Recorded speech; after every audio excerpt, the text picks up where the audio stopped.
बिस्मिल्लाहिर्रहमानिर्रहीम, अस्सलाम वालेकुम, good morning and welcome to morning at home. मैं हूँ आपकी मेज़बान जुगन कासिम और उम्मीद है कि आप खैरियत से होंगे और एक पॉजिटिव और हैप्पी मूड के साथ जागे होंगे। आज मैंने आपसे बात करनी है उस चीज़ की जो एक्चुअली बचपन में की जाती थी कि छोटे बच्चे जो होते हैं उनको जो चीज़ नहीं मिलती उसकी उनको बहुत तलब होती है, लेकिन जो चीज़ मिल जाती है वो कुछ लम्हों के लिए ही उनके लिए इंटरेस्टिंग या मज़े की होती है और फिर वो उससे बोर हो जाते हैं। लेकिन ये चीज़ सिर्फ बच्चों को अप्लाई नहीं करती, ये चीज़ एडल्ट्स को, बड़ों को बल्कि ज़्यादा अप्लाई करती है। अब आप सोचेंगे कैसे? देखिए व्यूअर्स, जो चीज़ मिल जाए वो मिट्टी, जो चीज़ खो जाए वो सोना। ये एक ज़िंदगी का बहुत बड़ा फैक्ट है। छोटा सा एग्ज़ाम्पल दूंगी। मेरी एक बड़ी प्यारी दोस्त है, वो उसकी ज़िंदगी का मिशन था, गोल था कि भाई मैंने किसी भी तरह से जैसे तैसे भी अपना घर बनाना है, चाहे मैं 2 मरले का बनाऊँ 5 मरले का बनाऊँ, मैंने बनाना है। खैर माशाल्लाह उसने बड़ी मेहनत की, बड़ा एफर्ट किया, मैरिड है, लेकिन उसको था कि मैं अपना घर बनाऊँ। खैर उसने माशाल्लाह से 5 मरले का अपना घर इवेंचुअली कोई 2 साल पहले बना लिया। और अभी रिसेंट बात है कि हम लोग बैठे हुए थे, गप लगा रहे थे, तो बहुत कंप्लेन कर रही थी, चिड़चिड़ कर रही थी। तो मैंने कहा यार तू पहले भी चिड़चिड़ करती थी जब घर नहीं बना हुआ था, अब तुमने घर बना लिया। ऑब्वियसली वो अपने हस्बैंड के साथ उनका जो अपना घर है कलेक्टिव उसमें रहती है। मैंने कहा तूने उसको किराए पे भी डाल दिया, अब तुम्हारी मंथली की इनकम भी एक आ जाती है थोड़ी बहुत उसके किराए से। तो मुझे एक बात बताओ, अब तुम क्यों चिड़चिड़ करी हो? कहती है यार वो ले तो लिया है 5 मरले का घर, लेकिन 10 मरले का होता तो बेहतर होता, मुझे रेंट भी ज़्यादा आ जाता और उससे तो कई गुना बेहतर है कि मैं 1 कनाल का घर ले लेती। सो व्यूअर्स, ये जो इंसान के अंदर एक नेचुरल चीज़ है ना कि इतना चाहिए, इतना मिल गया तो फिर इतना चाहिए, इतना मिल गया तो फिर उससे ज़्यादा चाहिए, ये हम सब की ज़िंदगी का एक बहुत बड़ी रियलिटी है। लेकिन प्रॉब्लम ये है कि जो हमारे पास होता है हम उसकी कदर नहीं करते जब वो हमारे पास होती है चीज़। जैसे कि सेहत की बात करते हैं, हर बंदा जो है वो जब सेहत याब होता है उसकी कोई वैल्यू नहीं करता। वो स्टूपिड चीज़ें, गलत स्टेप्स उठाना, चाहे सिगरेट नोशी या वेप की बात कर लें या कोई, मतलब हर वक्त इंसान कोई ना कोई ऐसी चीज़ कर रहा होता है। ओवर डाइटिंग कर ली कि वेट कम हो जाए, उसकी वजह से सेहत ख़राब कर ली। पता चला कि भाई कोई बीमारी हो गई है, उस बीमारी का राइट टाइम पे इलाज नहीं करवाया, और जब हमारी सेहत बर्बाद हो जाती है तो तब हमें वही सेहत जो मिट्टी बराबर भी नहीं थी आपके लिए, उसकी एकदम से आपको वैल्यू नज़र आनी शुरू हो जाती है। फिर ज़िंदगी में बहुत से ऐसे एग्जाम्पल्स आते हैं जहाँ पे जो चीज़ होती है उसकी कदर नहीं करते। फैमिली की सबसे बड़ी बात तो पेरेंट्स एंड फैमिली। हम अपने माँ बाप से प्यार बहुत करते हैं, लेकिन क्या उनकी उतनी कदर करते हैं जितनी करनी चाहिए? जब दुनिया से वो रुखसत हो जाते हैं, अपने रब के पास वापस लौट जाते हैं, तो तब हम रोते हैं, पिटते हैं, उनको याद करते हैं और ऐसे बिहेव करते हैं कि जैसे हमसे ज़िंदगी ही नहीं जी जा रही उनके बगैर। लेकिन जब वो हमारे साथ होते हैं तो हम एक्चुअली उनके साथ ज़िंदगी नहीं जी रहे होते, हमें अपनी ज़ात की पड़ी हुई होती है। अमीर जो है वो सुकून चाहता है, गरीब के पास अगर सुकून है तो वो कहता है कि मैंने अमीर बनना है, सुकून जाए भाड़ में, मेरे पास पैसे हों। मैं मीडिया के लोगों की बात करूंगी। बहुत से लोग इस ख्वाब के साथ घरों से निकलते हैं कि हम मीडिया में कुछ बन जाएंगे। अल्लाह ताला हमें कामयाब करे, किसी ना किसी तरीके से हम फेमस हो जाएं, लोग हमें पहचाने, रोक रोक के कहें आपके साथ सेल्फी खींच सकते हैं, ऑटोग्राफ देंगे। लेकिन जब वो उस फेम के स्टेज पे पहुंच जाते हैं तो तब उनको चिढ़ चढ़ती है इस बात से कि यार अपनी कोई प्राइवेसी नहीं है। बल्कि पिछले दिनों मैं एक एक्टिंग क्लास पढ़ा रही थी, तो वहाँ पे जब बात हुई तो किसी ने मुझे कहा कि मुझे एक बात बताएं, कामयाब होने में आपने खोया क्या? स्टूडेंट ने पूछा। तो मैंने कहा प्राइवेसी। तो कहता क्या मतलब? मैंने कहा देखें, मीडिया की फील्ड है, एक्टिंग, होस्टिंग, मॉडलिंग, सारा कुछ किया। अपने आप को हमेशा मैं पहले एक एक्टर कहती हूँ और फिर बाकी कोई और चीज़ कहती हूँ, because actually acting is my real passion. Hosting मेरे अब ज़िंदगी का एक तरीका बन गया है, if you know what I mean. तो hosting is a part of my life. लेकिन पैशन की बात करें तो टू बी वेरी ऑनेस्ट वो मेरी एक्टिंग है। एक्टिंग, एक्टर बनना बहुत शौक था कि लोग कि मैं एक सर्टन लेवल पे पहुंचूं कामयाबी के। मुझे इतना कोई एक्साइटमेंट नहीं थी कि लोग मुझे रोकें और कहें ओ आप वही हैं, और मुझे एक्चुअली फेम इतनी उसका शौक नहीं था। लेकिन जब कामयाब हुई अल्हम्दुलिल्लाह, लोगों ने काम दिया भी, अभी भी जब अच्छी अच्छी ऑफ़र्स आती हैं काम करती भी हूँ, आजकल भी एक प्रोजेक्ट पे काम कर रही हूँ बड़े मेजर। बट बात यह है कि उसके साथ मैंने खोया क्या? ज़हनी सुकून और उसके साथ साथ अपनी प्राइवेसी। क्योंकि हर बंदा जब आपको पहचानना शुरू कर देता है, हर बंदा जब आपको रोकता है, तो आपकी अपनी ज़ात कहीं खो जाती है उसके अंदर। ना आपका कोई प्राइवेट टाइम बच्चों के साथ होता है, ना आपका कोई प्राइवेट टाइम आपके हस्बैंड के साथ होता है। अनलेस आप घर के अंदर बंद रहो, प्राइवेसी आपको नहीं मिलती। लेकिन जो बंदा फेम का शदाई है, जो चाहता है कि वो फेमस हो, वो दुनिया का हर बार ट्राई कर लेगा। कभी वो कोई यूट्यूब की वीडियो बना लेगा, कभी वो टिकटॉक पे वीडियोस बनाएगा, कभी वो इंस्टाग्राम पे चीज़ें बनाएगा, फेसबुक के ऊपर रीलें बनाएगा। मतलब कोशिश करेगा कि किसी भी तरीके से वो फेमस हो जाए। और जब वो फेमस होगा तो वो इस बात पे पिटेगा कि यार ये क्या हुआ, मेरी तो अपनी कोई पर्सनल लाइफ रही ही नहीं। तो व्यूअर्स, जो चीज़ जिस वक्त है उसकी वैल्यू करना, उसको अप्रिशिएट करना, अल्लाह का शुक्र अदा करना, ये एक बहुत इम्पॉर्टेंट एलिमेंट है। और जो चीज़ नहीं मिली, इस चीज़ को एक्सेप्ट करना, तस्लीम करना कि उसका ना मिलना शायद आपके लिए कोई बेहतरी का बायस बनेगा। देखिए, ये तो अल्लाह ताला का वादा है कि जिस चीज़ का कि आप दिल से दुआ मांगेंगे वो इंशाल्लाह कबूल होगी। लेकिन अगर वो आपके हक़ में बुरी है, तो वो चीज़ अगर आपको नहीं मिलेगी तो उसके एवज़ उसकी जगह अल्लाह ताला आपको उससे कई गुना ज़्यादा बेहतर चीज़ दे देंगे। सो व्यूअर्स, पॉजिटिविटी के साथ बढ़ना, अच्छे तरीके से अपनी ज़िंदगी को जीना, पॉजिटिव स्टेप्स उठाना, और याद रखना कि देखें, गरीब अमीर बनना चाहता है, अमीर लोग सुकून की ख्वाहिश करते हैं, जो पैसा कमाते हुए वो खो देते हैं। जैसे कि मैंने अभी आपसे शेयर किया, सेहतमंद लोग अपनी बॉडी को फॉर ग्रांटेड लेते हैं, बीमार हो जाएं, जब दर्द उठता है तो तब दुआ करते हैं कि या अल्लाह ताला प्लीज़ मुझे सेहत याब कर दें। हम अपनी ज़िंदगी में जब तक चीज़ों की कदर नहीं करेंगे, उनकी वैल्यू नहीं करेंगे, हम चीज़ों को खोते चले जाएंगे। और व्यूअर्स, अप्स एंड डाउन ज़िंदगी का हिस्सा है, इसलिए पॉजिटिव अंदाज में आगे बढ़ना और पॉजिटिविटी के साथ ज़िंदगी को जीना एक बहुत इम्पॉर्टेंट एलिमेंट है। और चीज़ों को अप्रिशिएट करना, it is very very important. 042992000648 पे आप कॉल कर सकते हैं। मॉर्निंग एट होम हमारा फेसबुक का पेज है। आइए किचन की तरफ रुख करते हैं, जहाँ पे शेफ़ अनम शेख हमारा इंतज़ार कर रही हैं। अस्सलाम वालेकुम अनम। वालेकुम अस्सलाम। बिल्कुल ठीक, आप कैसी हैं? मैं बिल्कुल ठीक हूँ। हम बात कर रहे हैं कदर करने की। जी। एक वक्त था अनम जब आपकी डिज़ायर थी कि मैं टॉप की शेफ़ बनूँ।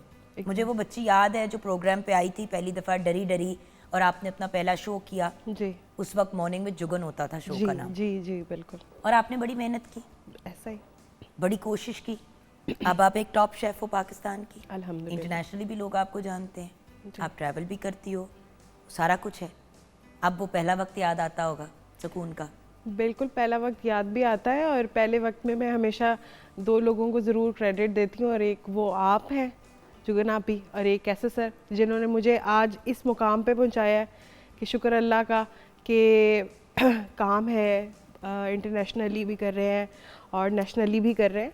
बट वही वाली एक बात है ना कि वो जो और से और की तमन्ना है ना इंसान के अंदर, वो नहीं कभी ख़त्म हो सकती। अब सांस लेने का टाइम नहीं मिलता ना। नहीं, अब वो वक्त याद आता होगा जब रिलैक्स कर सकती थी। बिल्कुल ऐसा ही है। तब वो अगर मैं अपनी लाइफ को देखूं तो इतनी कोई टेंशन्स नहीं होती थी, इतनी कोई हैसल नहीं होती थी, काम का प्रेशर नहीं होता था, बस है कि यार ठीक है, ओके है। अच्छा, एक और एग्जांपल देती हूँ। गाड़ी लेने का कितना शौक था आपको? जी, ले ली। आप गाड़ी का पेट्रोल, उसका ऑयल चेंज, सब उसके सारे मसाइल चुपते हैं ना। तो बात ये कि 100% कोई भी चीज़ आपके लिए वो नहीं होती। हाँ, हमारे फ़राइज़ के अलावा नमाज पढ़ेंगे आपको सुकून मिलेगा, आपकी सेहत भी बेहतर होगी, आपकी ज़िंदगी में पॉजिटिविटी ही आएगी। अल्लाह ताला ने जो चीज़ें हमें कही हैं करने के लिए, जो हमारे लिए पॉजिटिव हैं, जो लोग नमाज नहीं पढ़ते जब वो नमाज की तरफ आते हैं तो उनको पॉजिटिव ही मिलती हैं चीज़ें, बेशक, और उनके लिए आसानियाँ ही पैदा होती हैं। लेकिन कुछ इन स्पेसिफिक चीज़ों के अलावा जब कुछ आप पाते हैं तो खोते भी हैं। बिल्कुल ऐसा ही है। और वो कहते हैं ना कि किसी को पूरा मुकम्मल जहान नहीं मिलता, तो वो जब मैं अभी यहाँ पे हूँ, मेरी होगी कि यार मैं अभी और काम करूँ और मुझे काम आए, मैं वही आपकी वाली बात है कि मुझे और फेम मिले, और की मतलब रेस में ना सारी ज़िंदगी इंसान लगा रहता है। बिल्कुल। और उस रेस के अंदर बस भागता रहता है, और उस रेस में कभी कभी ऐसा भी होता है जुगन आपी कि आपके अपने जो रिश्ते होते हैं ना वो भी कॉम्प्रोमाइज़ हो जाते हैं। जब आप बहुत ज़्यादा और की तलाश में रहते हो। चलो एक सवाल पूछती हूँ, कोई ऐसी चीज़ जिसकी बड़ी ख्वाहिश थी और जब वो मिली तो आपने सोचा कि यार ये ना ही मिलती तो बेहतर था? जब मैंने अपनी फर्स्ट गाड़ी ली थी ना, पहली गाड़ी अपनी मेहनत की, आप कह लें कि कमाई से, तो जब वो मैंने गाड़ी ली ना तो थोड़े दिन चलाने के बाद ना मुझे ऐसे लगा कि नॉर्मल है यार ये तो बस। तो फिर मुझे उस दिन एहसास हुआ कि मटेरियलिस्टिक चीज़ों से आपको कभी भी खुशी नहीं मिल सकती। वो खुशी बहुत टेम्परेरी होती है, वो कुछ दिन में पूरी हो जाती है। और उसके बाद फिर जब अब दोबारा अल्लाह ताला ने मैं और ली, फिर पहले और कम पैसे थे उसके वसाइल में ली, फिर ज़्यादा आए, फिर और अब दोबारा से ज़्यादा वसाइल थे तो दोबारा ले ली। तो अपनी अब एक तरह से खुशी भी होती है इस बात के ऊपर कि आप मैं अपनी ज़रूरत के लिए किसी की तरफ देखना नहीं पड़ता, अपनी ज़रूरत मैं खुद पूरी कर लेती हूँ। लेकिन उस ज़रूरत को पूरा करने के लिए मेहनत करनी पड़ती है। शॉर्टकट तो ज़िंदगी के अंदर आप करेंगे तो टेम्परेरी होंगे। यही मैं बात कहती हूँ ना, लोग अक्सर देखते हैं उन लोगों को जो बहुत अमीर हैं, जो मिलियनेयर्स है, बिलियनेयर्स है, और कहते हैं वाओ यार हमारे पास भी इतने हो। उनके पास पैसा बहुत होता है व्यूअर्स, लेकिन उनके पास सुकून नहीं होता। बिल्कुल। मैं उस दिन किसी से बात करी थी तो वो बात मुझे भी बड़ी चुभी कि यार पैसा तो बहुत कमाता हूँ लेकिन उसे एंजॉय करने का मौका नहीं मिलता। आप अरबपति हो, खरबपति हो, लेकिन आप जो कमा रहे हो आप वो एंजॉय नहीं कर पा रहे क्योंकि आप इस टो में लगे हुए हो कि आप मजीद पैसे कमाओ ताकि आप मजीद और अमीर हो सको। बिल्कुल। सो डिजायर्स तो कभी खत्म नहीं डिजायर तो कभी खत्म आपने अपना लिमिट खुद सेट करना है। Exactly. आपने अपना एक बेंचमार्क बनाना है कि यार यहाँ ये मैंने करना है और उसके अलावा मैंने अपनी ज़ात को टाइम देना है। हेल्थ को देखो, पैसे की काविश में हेल्थ पर बात कर देते हैं। वो लोग भूल जाते हैं ना कि जान है तो जहान है। बिल्कुल। तो वो चीज़ जब इंसान भूल जाता है और आप रिश्ते खो देते हैं और इंसान जब जीरो के चक्कर में जुगनापी लग जाता है ना कि मैं बस अब कमाता रहूं। मैंने जैसे आपको पहले बोला कि वो हमेशा से क्या होता है कि वो अपने रिश्तों को सेक्रीफाइस कर देता है और जब उसको रिश्तों की ज़रूरत होती है उस वक्त उसके पास पैसा तो ज़रूर होता है, उसकी ख्वाहिशात भी सारी पूरी होती हैं, बट रिश्ते नहीं होते। बहुत रेयर चांसेस होते हैं कि आपके पास आपके रिश्ते हो। सो व्यूअर्स, आई थिंक हम दोनों इस बात पे मुत्तफिक है और आप लोग भी एग्री करेंगे कि और की जो ख्वाहिश होती है ना वो अच्छी चीज़ है, वो हमें पुश करती है, हमें ड्राइव करती है कि हम और अचीव करें। लेकिन जब और कहीं और से मिलेगा तो कहीं और कमी होगी। बिल्कुल। सो जो है उसको अप्रिशिएट करें। और वही वाली चीज़ ना, जो मिल गया वो मिट्टी, जो नहीं मिला वो सोना। सो इन द मोमेंट माइंडफुल होना, अपनी उस मोमेंट उस लम्हे की चीज़ों के बारे में खुश होना और ज़रूर अपने अंदर डिज़ायर रखें और अचीव करने की। अच्छी चीज़ है, ये हमें ड्राइव करती है, हमें मोटिवेट करती है, हमें और कामयाब बनाती है। लेकिन ये नहीं भूलना कि चीज़ें, थिंग्स हमें एक हद से ज़्यादा सेटिस्फैक्शन नहीं देंगी और हमने उनको इस दुनिया से नहीं लेके जाना, सब कुछ यहीं पे रह जाएगा। सो उतना करें जितने में आप और आपके इर्द गिर्द के लोग हैप्पी हो सके और उसके साथ साथ उन चीज़ों को अप्रिशिएट करते हुए दूसरों की काविश करना, लेकिन दूसरे की काविश में पिछलों को रद्द ना कर दें, ज़ीरो ना कर दें। यहाँ पे ब्रेक की तरफ चलते हैं। ब्रेक के बाद जब वापस आएंगे तो शेफ अनम के किचन में चलेंगे। आज कुछ देसी सा बनता हुआ लग रहा है मुझे, राइट? बिल्कुल बिल्कुल देसी ही है। तो वो क्या है वो हम जानेंगे ब्रेक के बाद।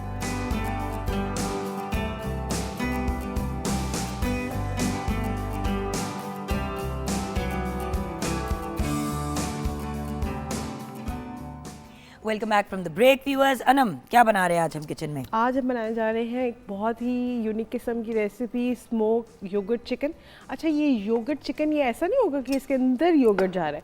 ये जब सारा खाना बन जाएगा हमारा, बिल्कुल चिकन रेडी हो जाएगा, तो उसके ऊपर स्मोक्ड योगर्ट आएगा। अच्छा, ऊपर उसके आएगा। ऊपर अच्छा, मैं समझी दही वाली मुर्गी है। ना ना ना। अच्छा, अभी आपने मुझे कहा था कुछ ब्लेंड करने को। मैंने आपको बोला था कि ये है हरा लहसुन इसके अंदर जाएगा और साथ में अदरक और फ्राइड अनियन। हरा लहसुन ऐसे ही उसकी शक्ल होती है जैसे कि हरे प्याज की होती है।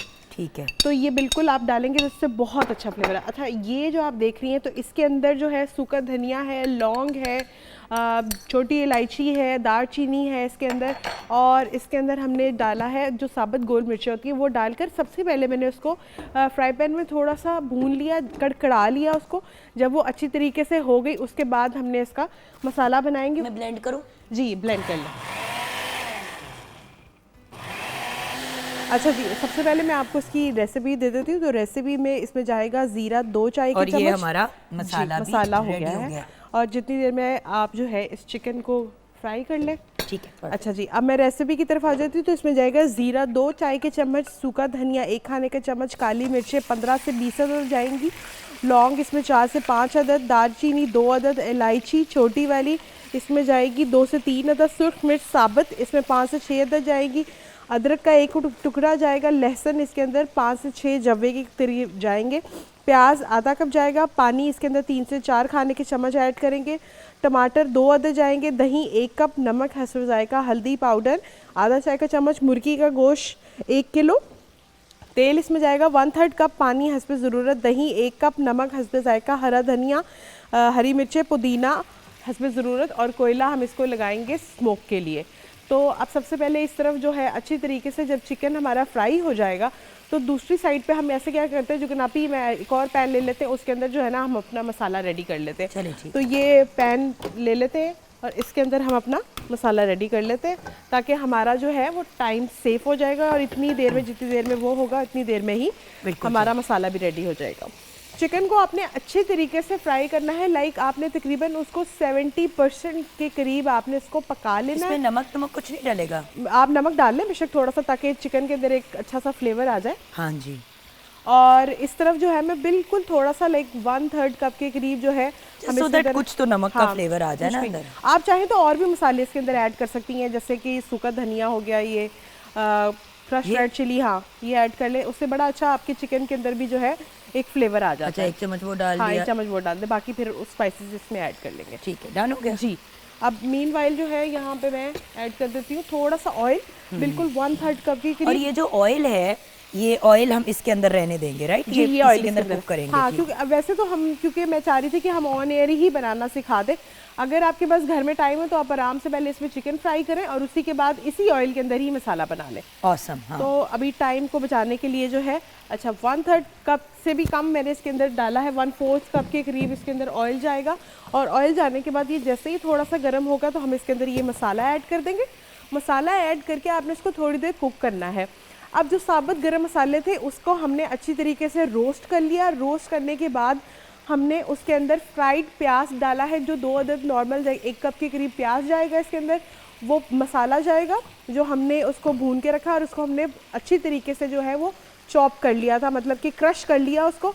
और फिर हमने इसके अंदर डालकर अच्छे तरीके से उसको लहसुन अदरक के साथ अच्छी तरीके से एक पेस्ट की शक्ल में हम उसको ले आएंगे। और अब हम उसको ऑयल के अंदर जो है अच्छे तरीके से फ्राई करेंगे। और फ्राई करके आपने इसको थोड़ी देर इतना कुक करना है कि अच्छे तरीके से आपका मसाला का जो कच्चापन है वो ख़त्म हो जाए। जैसे ही मसाले का कच्चापन ख़त्म हो जाएगा तो हम इसके अंदर ऐड करेंगे जो हमारी टमाटर की पेस्ट है वो जाएगी इसके अंदर। और ये जो थोड़ा सा मसाला इसके अंदर रह गया है, इसके अंदर हम पानी ऐड करके जो है वो मसाला डाल देंगे बाहर। ठीक है जी। अच्छा, ये थोड़ा सा जो कुक हो जाएगा तो साथ ही हम इसके अंदर ऐड कर देंगे टमाटर की पेस्ट है। ये तकरीबन 4 टमाटर हैं दरमियाने साइज़ के। आपने उसको विद स्किन ही जो है वो आपने उसको ब्लेंड कर लेना है। जैसे ही वो ब्लेंड हो जाएगा तो ब्लेंड करने के बाद हमारा मसाले की अच्छी तरीके से जब भुनाई हो जाएगी तो हम उसके अंदर ये टमाटर डालेंगे और डालकर अच्छे तरीके से उसको पकाएंगे, इतना कि टमाटर और जो सारी चीज़ों का पानी जो है वो बिल्कुल ड्राई हो जाए और ऑयल ऊपर आ जाए। जब ऑयल ऊपर आ जाएगा तो फिर आपका जो फ्राइड चिकन है वो आपने इस मसाले में ऐड करना है। ऐड करके आपने उसको जो है थोड़ा सा पानी डाल के पकने देना है मसाले के अंदर, ताकि अच्छे तरीके से मसाले के अंदर भी जो है चिकन के अंदर जो है वो प्रॉपर मसाले का फ्लेवर आ जाए। जब ये सारा प्रोसीजर हो जाएगा उसके बाद हम एक अलग से एक तड़का रेडी करेंगे। उसमें हम 2 से 3 टेबलस्पून ऑयल के ऐड करेंगे और उसमें जाएगा ज़ीरा।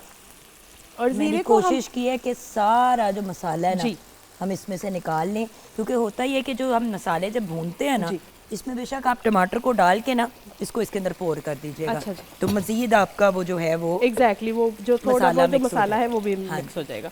अच्छा, आपने फिर ज़ीरे को अच्छी तरीके से थोड़ा ब्राउन करके आपने दही के ऊपर नमक डालकर आपने उसका जो है एक तड़का सा रेडी कर लेना है। और फिर आपने सबसे पहले लेयर लगानी है चिकन के बाद आपने इसके ऊपर जो योगर्ट है आपका जो तड़के वाला वो, और लास्ट में आपने इसको कोयले का स्मोक लगाना है, और हरी मिर्चें, हरा धनिया और पुदीना आपने ऊपर से इसके अंदर गार्निश के तौर पे यूज़ करना है।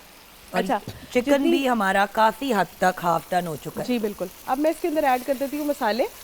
अच्छा, क्योंकि इसके अंदर मसाले और उधर भी हमने डाला है जी, और आपने ये भी देखना है कि इसके अंदर भी साबुत जो है वो गोल मिर्चें भी थी और काली मिर्चें भी थी, तो उस हिसाब से इसमें नमक था? नहीं, नमक नहीं था, तो वो हमने 1 चम्मच उसमें डाला है।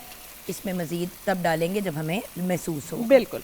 और अब इसके अंदर नमक जाएगा हस्बे जायका। हाँ, याद रखो उसमें भी है ना। दैट्स इट, बस।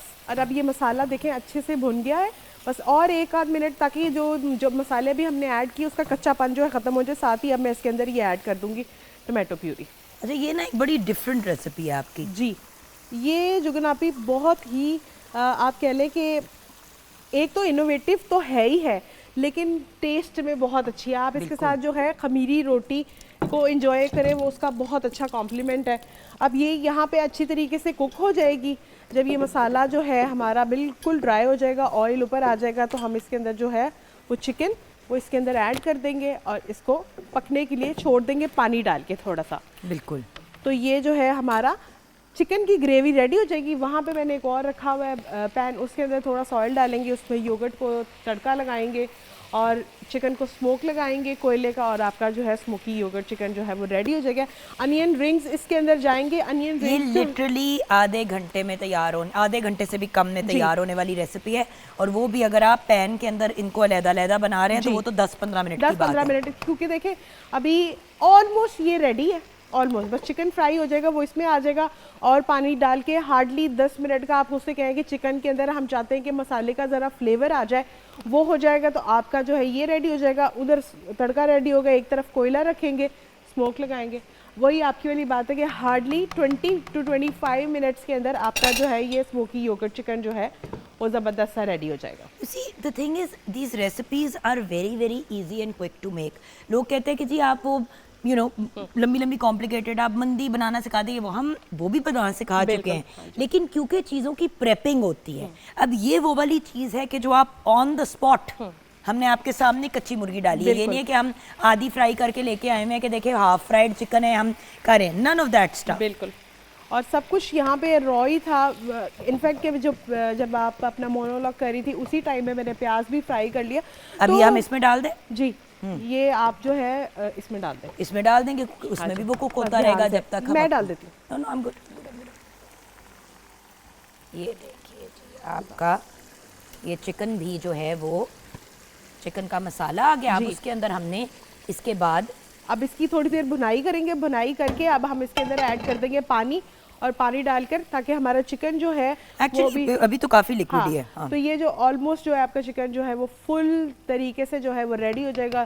लास्टली तड़का बस लगाना है, वो उसी वक्त लगाएंगे जब ये चिकन रेडी हो जाएगा। और वो तड़का बनाने का तरीका है, ऑयल 2 टेबल स्पून लेना है और ये जीरा आपने इसके अंदर ऐड कर देना है, दैट्स इट, बस। और ऑयल वो जो स्मोकी वाला जो वो कोयले के स्मोक लगाएंगे अभी जब चिकन हमारा रेडी हो जाएगा। बिल्कुल। तो चिकन भी हमारा रेडी हो रहा है, तो हम यहाँ पे अंदर एक कोयला भी रख देंगे ताकि वो भी साथ में रेडी हो जाए। आपको पता इधर रखते हैं जो ना, हाँ इधर रख देते ना, इसके ऊपर हम इसको ऑन कर देते हैं, तब तक हमारा कोयला भी रेडी हो रहा है।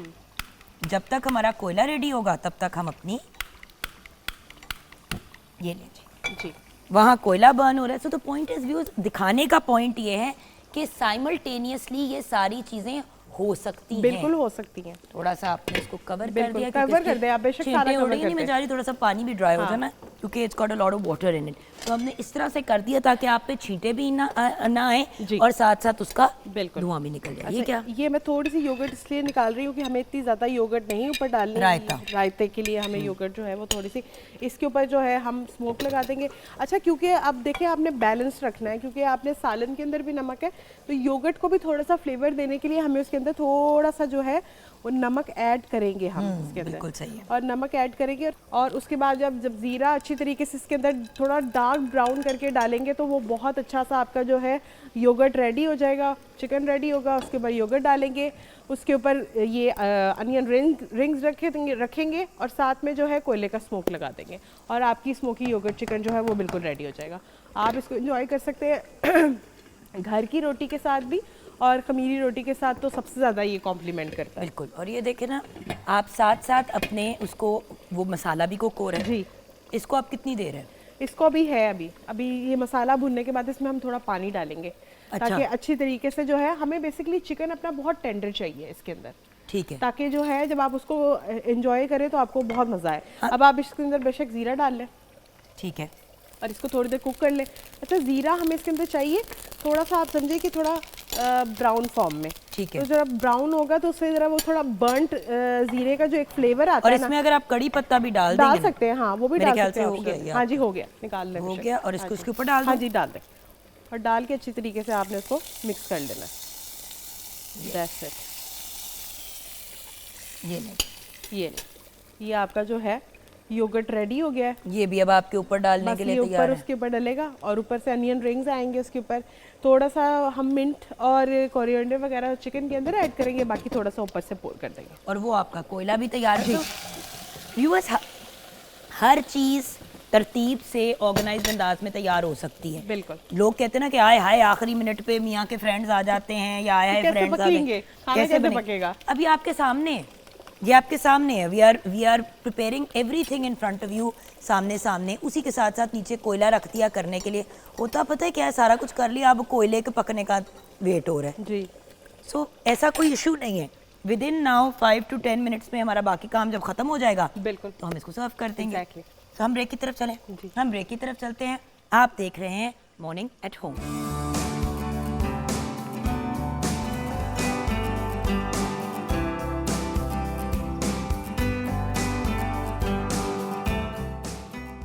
Welcome back from the break viewers. Break के बाद हमें ज्वाइन किया है एस्थेटिशियन ने। आप इंटरनेशनल बोर्ड सर्टिफाइड हैं फ्रॉम यूके।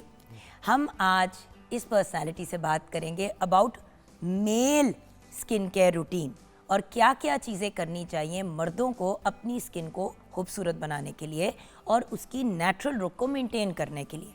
होता ये है कि व्यूअर्स, हमारे यहाँ सबसे ज़्यादा फोकस किया जाता है ख़वातीन, यंग गर्ल्स या इवन ओल्डर जनरेशन की गर्ल्स, एंटी एजिंग पे सारा फोकस होता है। लेकिन लड़कों के भी स्किन केयर के बहुत से मसाइल होते हैं, मामलात होते हैं। और सिंपल सी बात यह है, स्किन औरतों की भी है, मर्दों की भी है, ट्रांसजेंडर की भी है। हर जेंडर के ऊपर स्किन तो है, और उस स्किन का ख्याल रखना, considering it is one of the biggest living organs of our body, बहुत ज़रूरी है। हमारे साथ है उमर इलियास भट्टी। अस्सलाम वालेकुम उमर। वालेकुम सलाम, कैसी हैं मैम आप? मैं बिल्कुल ठीक हूँ। अच्छा उमर, सबसे पहले तो ये बताइए कि एस्थेटिशियन और डर्मेटोलॉजिस्ट में क्या फ़र्क है? डर्मेटोलॉजिस्ट जो होते हैं वो हमारे स्किन डिजीज़ के लिए बेटर होते हैं, उन्हीं में डील करते हैं जो हमारी डिजीज़ होती हैं स्किन की। जैसे कि आप समझ लें एक्जिमा हो गया, वेटिलिगो हो गया जिसको हम फुलबेरी बोलते हैं, स्किन में रेडनेस का हो जाना, खारिश का होना, फंगल इन्फेक्शंस, इन सब चीज़ों को जो हमारे जल्दी मराज हैं उनको जो इंसान डील करता है वो है डर्मेटोलॉजिस्ट। और एस्थेटिशियन, क्योंकि एस्थेटिक वर्ड का जो प्रॉपर मीनिंग है वो है खूबसूरती, तो एस्थेटिशियन वो होता है जो खूबसूरती से रेलिवेंट जो ट्रीटमेंट्स पे वो डील कर रहा होता है। तो एस्थेटिशियन ने एस्थेटिक ट्रीटमेंट्स करने हैं, और एस्थेटिक ट्रीटमेंट्स वो होते हैं जो खूबसूरती से मुतालिक होती है। सही जी। जब हम स्किन केयर की बात करते हैं जी। तो आपकी नज़र में मर्दों की स्किन केयर कितनी अहम है?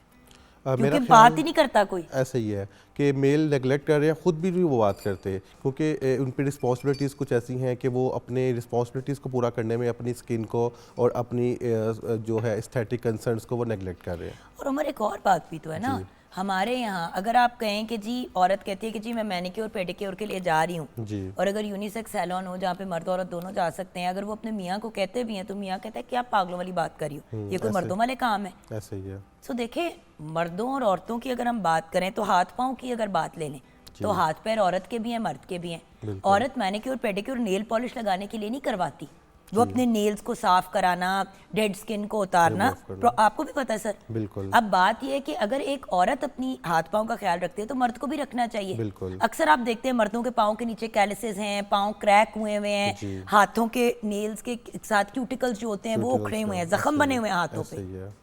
तो स्किन तो हम सबकी है। जी बिल्कुल। तो अगर औरत के मुंह पे स्किन है तो मर्द के भी मुंह पे स्किन है। औरत सनब्लॉक लगाती है, मर्द नहीं मर्द को भी लगाता। लगाना पड़ेगा, सही है। बल्कि मर्दों का जो है सन एक्सपोजर वो ज़्यादा होता है क्योंकि उन्होंने आउटडोर ज़्यादा रहना होता है। जॉब कर रहे हैं वो, कुछ मार्केटिंग के मोस्टली बॉयज़ होते हैं जिन्होंने रहना ही आउटडोर होता है, उनका वर्क ही आउटडोर का होता है। तो मेरा ये ख्याल है कि फीमेल से ज़्यादा तो बल्कि मेल को ज़्यादा कंसर्न होना चाहिए रिगार्डिंग, क्योंकि देखिए सन एक्सपोजर जिस लेवल का होता जी। है, मिट्टी, घट्टा, ये वो सारी चीज़, ये सब चीज़ें हमारी स्किन को इफेक्ट करती हैं। बिल्कुल।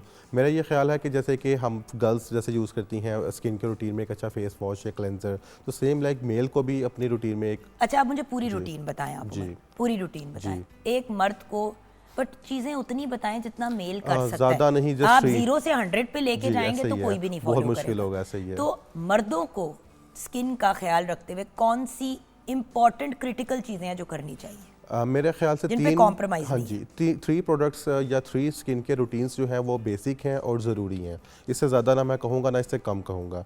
कि पहला जो प्रोडक्ट है हमारा फेस वॉश क्लेंजिंग, जो है हम लोगों की स्किन की डेली बेसिस पे होनी चाहिए।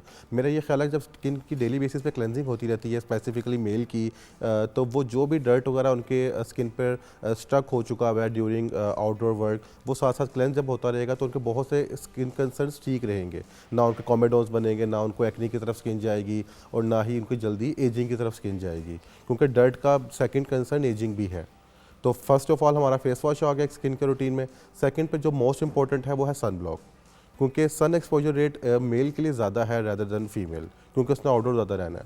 तो सन प्रोटेक्शन होनी बहुत ज़रूरी है मेल के लिए, और मैं रेकमेंड करता हूँ कि 2 टाइम्स आपने जो है सन ब्लॉक अप्लाई लाजमी किया करना है, क्योंकि उसकी एफिकेसी लोग होती तो है। 2-2 घंटे बाद भी लगाते हैं जी। व्यूअर्स, बट ठीक है, मेल के लिए टफ होता है। एटलीस्ट जब आप मुंह शू धो लें, नीट एंड क्लीन कर लें अपने चेहरे को, तो अपना सन ब्लॉक लगाएं, लाजमी। निकले काम के लिए, दफ्तर पहुंच के काम कुम किया, कुछ घंटे के बाद फिर से एक दफ़ा फेस के ऊपर चलो पानी के छिट्टे ही मार लिए ताकि स्किन क्लीन हो जाए, और फिर एक दफ़ा सन ब्लॉक तो लगाया ही लगाया। जी ऐसा ही है। और अगर आउटडोर का काम है कांस्टेंट, तो फिर कम से कम 3 दफ़ा, बिल्कुल बिल्कुल। हर कुछ 4-5 घंटे के बाद 2 आपने घंटे, उसको ऐसा ही है। रीअप्लाई किया। क्योंकि मगरिब के बाद आपका इतनी सी तो जी, होती है बिल्कुल छोटा सा ट्यूब। और बात ये है कि लोग ये नहीं रियलाइज करते कि इवन जो लाइटें होती हैं, हाँ, उनकी भी अपनी उनसे हीट भी है। आपको ऐसा अपना ही है। एक्सपोजर ऐसा ही है। मैनेज करना है। जी।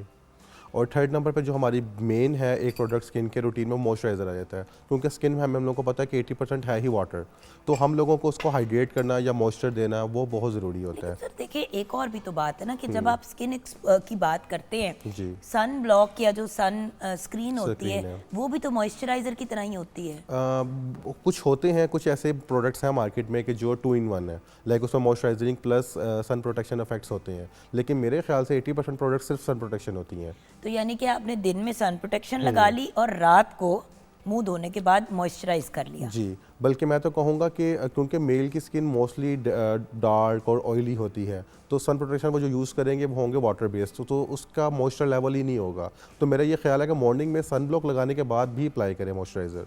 अच्छा, जिन लोगों के चेहरे पे जैसे दाढ़ी होती है, माशाल्लाह आपकी भी जी, है, जी। तो वो फिर अपनी स्किन केयर को किस तरह मैनेज करें? अच्छा, ये एक मिथ बना हुआ है कि दाढ़ी होगी तो हमारा जो क्रीम होगा या कोई सीरम होगा वो स्टक हो जाएगा। ऐसा नहीं होता, क्योंकि बहुत अब ऐसी प्रोडक्ट्स आ गई हैं जो कि क्विकली एब्जॉर्ब हैं, कुछ ऐसी फॉर्मुलेशंस आ गई हैं। आपने एक पीस साइज अमाउंट लेना होता है हर प्रोडक्ट का, और आप उसको जब मैश करते हैं फेस के ऊपर तो क्विकली एब्जॉर्ब हो जाता है और पूरे फेस पे आप उसको अप्लाई करना चाहिए। कुछ लोग ये भी गलती करते हैं कि जस्ट बियर्ड लाइन को छोड़ देते हैं और जो ऊपर का एरिया है जस्ट उस पर प्रोडक्ट्स अप्लाई करते हैं, तो जबकि उनको फुल फेस तक, इवन जो बियर्ड लाइन है आपकी जो लाइन तक, आपको सारा और नेक पे भी लगाना चाहिए। इवन हाँ, नेक भी कवर कर ले अगर आप कर एक्सपोजर सकते हैं। हमारा ये गर्दन सारे भी है, एरिया का होता है, बिल्कुल। लोग इतने एरिया पे फोकस हाँ, करते और हैं। जैसे अभी आपने बताया कि बियर्ड एरिया को तो छोड़ ही देते हैं, सिर्फ इतने पार्ट को कर रहे होते हैं वो, तो ये तो और हाफ एरिया हो गया।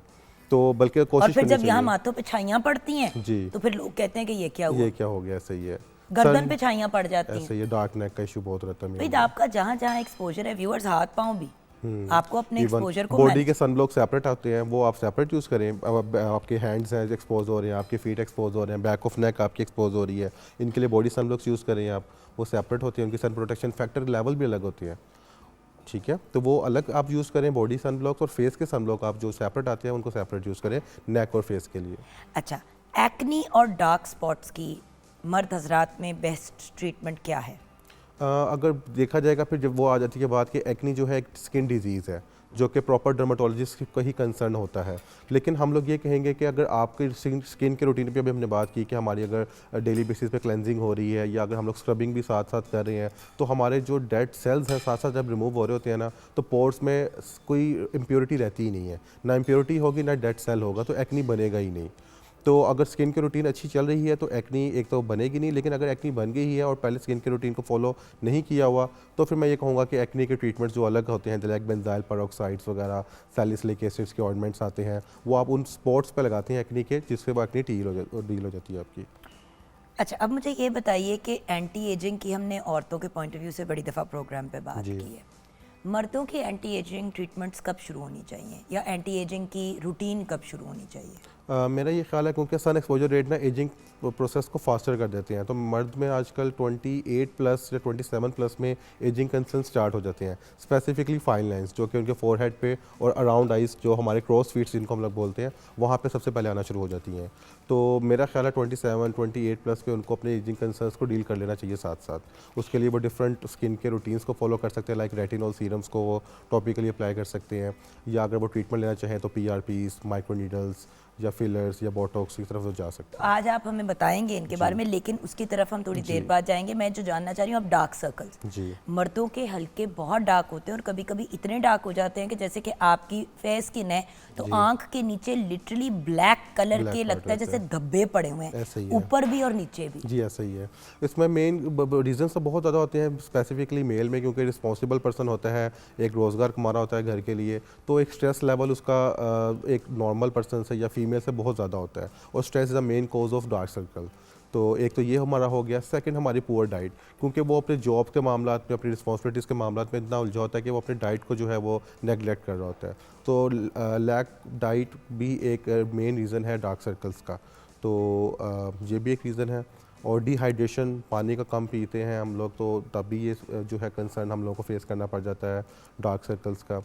और स्ट्रेस, टेंशन, ये सब चीज़ें जो है मैटर करती हैं। तो ट्रीटमेंट्स की अगर बात की जाए तो टॉपिकल ट्रीटमेंट इतने इफेक्टिव नहीं होते। अगर प्रॉपर ट्रीटमेंट की बात की जाए तो वो मेसोथेरेपी ट्रीटमेंट होता है, जिसका इंशाल्लाह हम लोग अभी डेमो भी करेंगे इंशाल्लाह। अच्छा, मीज़ोथेरेपी क्या होती है? मेसोथेरेपी एक्चुअली एक टर्म है, एक टेक्नोलॉजी है, जिसमें हम लोग क्या करते हैं, छोटी छोटी नीडल्स होती हैं, माइक्रो नीडल्स जिनको हम लोग बोलते हैं, उनके थ्रू हम लोग स्किन की दूसरी लेयर में वाइटामिन को डाल देते हैं। वो वाइटामिन इंटरनली स्किन को रिपेयर कर रही होती हैं। असल में डार्कनेस होती क्या है, स्किन की कुछ लेयर्स हैं 1 2 3, और उनमें मेलानिन बढ़ जाता है। मेलानिन जितना ज़्यादा बनेगा उतना स्किन के ऊपर डार्क डार्क पैच बनना शुरू हो जाएगा। तो हम लोगों ने क्या करना होता है, उन वाइटामिन को यूज़ करते हैं उन मेलानिन को कम करने के लिए। वो माइक्रो नीडल्स हमारे लिए रास्ता बनाती हैं स्किन में जाने का, और वो वाइटामिन जो है स्किन के अंदर जाकर अंदर से स्किन के मेलानिन को कम करते हैं और स्किन को रिपेयर कर देते हैं, और वो डार्कनेस कम होती होती काफ़ी हद तक ठीक हो जाती है।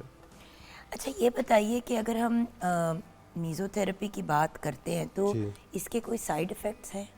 साइड इफ़ेक्ट्स इस सेंस में नहीं है, क्योंकि एक पॉइंट पे ना कुछ सोशल मीडिया पे भी चीज़ें वायरल हुई थी कि मीज़ोथेरेपी कराई तो ये हो गया, तो मीज़ोथेरेपी कराई तो वो हो गया। देखें, आउटकम्स की बात की जाए तो डेफिनेटली कुछ ना कुछ तो हम लोगों को फेस करना पड़ेगा। जैसे कि नीडल्स हो रही हैं, नीडल्स हमारे लिए वे बना रही हैं वाइटामिन को स्किन में जाने का, लेकिन नीडल एक वक्ती तौर पे आपको पेन दे रहा है, एक रेडनेस दे रही है, स्किन को थोड़ी देर के लिए सेंसिटिविटी की तरफ लेके जा रही है। उस सेंसिटिविटी के वक्त अगर हम लोग स्किन की केयर नहीं करेंगे, लाइक अगर हम लोग उस वक्त आपने नोटिस किया लोग छाइयों की ट्रीटमेंट करा के डायरेक्ट धूप में चले जाते हैं, वो सबसे सनब्लॉक के बगैर, जी, वो सनबर्न हो जाता तो है, वो और ज्यादा सड़ और जाता ज़्यादा है। खराब हो जाता है। मैंने बड़े लोग देखे, उन्होंने लेजर टाइप ट्रीटमेंट्स करवाई अपनी छाइयों की, और वहां से निकले और पहले से ज़्यादा खराब हो गया। पहले से ज्यादा स्किन खराब। यही बात है कि आफ्टर ट्रीटमेंट में प्रॉब्लम नहीं होती, हमारे रद्द अमल में होती जी, है। आफ्टर केयर में प्रॉब्लम होती है। तो आफ्टर केयर को फॉलो करना बहुत ज़्यादा ज़रूरी है। उसमें आपकी स्किन को प्रॉपर मॉइस्चराइज होना, सन प्रोटेक्शन मिलना, ये चीज़ें मैटर करती हैं। अगर इन चीज़ों को फॉलो किया जाए तो मेरा नहीं ख्याल कि 100% चांसेस हैं कि आपको साइड इफेक्ट नहीं मिलते। अच्छा, अंडर आई के बारे में मैं एक सवाल करना चाहूंगी। मैं 2-3 लोगों को जानती हूँ जिन्होंने अंडर आई के फिलर्स करवाए। जी, मुझे भी एट वन पॉइंट किसी ने कहा कि करवाओ, तुम्हारे ना हल्के हैं। अच्छा, मैंने करवाया तो मेरे तो यहाँ पे जाके बैठ गया ना फिलर, मतलब वो अंडर आई नहीं मेरी कवर हुई, यहाँ पे आके बैठ गया और 2 गोले बन गए। तो मैंने फिर उसको डिसॉल्व करवाया, कुछ मैंने कहा ये तो बुरा लग रहा है, बुरा लग रहा है। ये क्या माजरा है? कुछ लोग करवाते हैं तो ऐसी उनकी खूबसूरत अंडर आई हो जाती है, और मेरे जैसे बंदे ने कराया जाके मुझे तो लगता है मुझे फिलर सूट ही नहीं करता। नहीं, ऐसा नहीं है, क्योंकि जो फिलर का मटेरियल है हाइलोनिक एसिड है। हाइलोनिक एसिड वाटर को अपने अंदर सॉक करने की पावर रखता है, और हमारा स्किन का मादा कोलेजन जो है उसका अल्टरनेटिव है, तो उसको हम लोग यूज़ कर सकते हैं as an alternative for our collagen. तो बहुत अच्छा इंग्रेडिएंट है। लेकिन प्रॉब्लम क्या आती है, फिलर 3 टाइप्स के होते हैं, सॉफ्ट, मीडियम एंड हार्ड। उसमें सॉफ्ट का क्या मतलब होगा कि जो हाइलोनिक एसिड की जेल है वो सॉफ्ट सी है, मतलब वाटरी सी है, और जो मीडियम होगा उसमें थोड़ी सी थिकनेस ज़्यादा है, और जो हार्ड है वो ज़्यादा थिकर जेल है, जिसको हम सेमी परमानेंट भी कहते हैं, फिर वो तो जम ही जाता है जाके। देखिए लेकिन हर जगह के लिए फर्क है ना। जी, जैसे जी। अगर नाक की ब्रिज को उसके लिए आपने हमें हार्ड करना चाहिए। है, उसको आपको हार्ड चाहिए। जैसे बहुत से लोग होते हैं उनका यहाँ पे डिप आया हुआ होता है, तो वो फिलर से बड़े अच्छे से मैनेज होता है, आपको नोज जॉब की जरूरत ऐसे नहीं ही है। होती। Then there are some people जिनकी चीक एरिया को अब फिल करना है। अब चीक एरिया को आप हार्ड से करेंगे से तो वो करेंगे। गुलप्पे बन जाएंगे। नहीं, हार्ड से करना होता है चीक करना को। होता है चीक। चीक को हार्ड से करना होता है। Soft नोज फिर को कौन? सॉफ्ट हमारा होता है अंडर आई के लिए, क्योंकि वहाँ पे स्किन बहुत थिन सी होती है, और हम लोग को बिल्कुल वाटरी सी जेल चाहिए होती है। जैसे आपका कंसर्न हुआ, मैं मतलब उनको बुरा नहीं कहूँगा, लेकिन मे भी कुछ ऐसा हुआ हो कि उन्होंने जो है जेल थोड़ी थिक यूज़ कर ली हो, मे बी। ठीक है, तो थिनर से। बट खैर वही वाली बात होती है ना, इवन दो मैं शो पे इन चीज़ों की बातें करती हूँ, बट मेरी एक कंसर्न हमेशा होता है कि यार कोई गलत चीज़ ना हम व्यूअर को बता ऐसा दें, ही क्योंकि है। देखिए हमारी एक जिम्मेदारी है जी, स्टेट चैनल बिल्कुल, पे। बिल्कुल। तो उमर ऐसा करते हैं, ब्रेक की तरफ चलते हैं। ब्रेक के बाद जब वापस आएंगे तो एक सेटअप लगा हुआ है वहाँ पे जी, डिफरेंट बिल्कुल। चीज़ों का, तो आज कुछ ऑनर करके दिखाएं व्यूअर्स को। इंशाल्लाह। डन है। Thank तो you. व्यूअर्स ब्रेक के बाद हमें ज्वाइन करेंगे मॉडल तोरान, एंड हमें आपकी असिस्टेंट ज्वाइन करेंगी अंबर। जी। तो दोनों हमें ज्वाइन करेंगे और हम अब आपको बताएंगे जी। ऑन एयर ट्रीटमेंट करके दिखाएंगे किस चीज़ की। इसके लिए आपको ब्रेक के बाद हमारे साथ रहना पड़ेगा।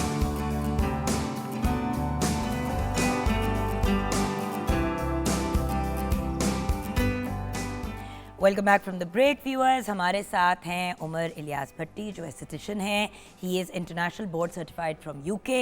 ये बातें हम व्यूअर्स इसलिए शेयर करते हैं because as the state channel we feel that it is important कि प्रॉपर क्वालिफाइड लोग प्रोग्राम पे बुलाएं, ताकि वो आपको ऑन एयर जब कुछ करके दिखाएं तो बाद में भी जो हमारे पास गेस्ट आते हैं, जैसे कि आज हमारे साथ तोरान है as your basically as your client और योर पेशेंट, एंड असिस्टेंट है अंबर। आपको वेलकम करती हूँ शो में। तोरान सही कहा मैंने? सही कहा मैंने। ओके, सो उमर ये बताइए कि अब हम क्या करने जा रहे हैं? मेरे पास एक डिवाइस है जिसको हम लोग बोलते हैं माइक्रो नीडलिंग डिवाइस, ठीक है। इसके ऊपर हमारे पास एक डिस्पोजेबल नीडल्स हैं जिसको भी हम लोगों ने, मेरी असिस्टेंट ने ओपन किया है। इसमें बिल्कुल टाइनी नीडल्स होती है, दैट्स वाई इनको माइक्रो बोलते हैं। माइक्रो मतलब छोटा, छोटी माइक्रो नीडल मतलब छोटी सी सुइयाँ होना।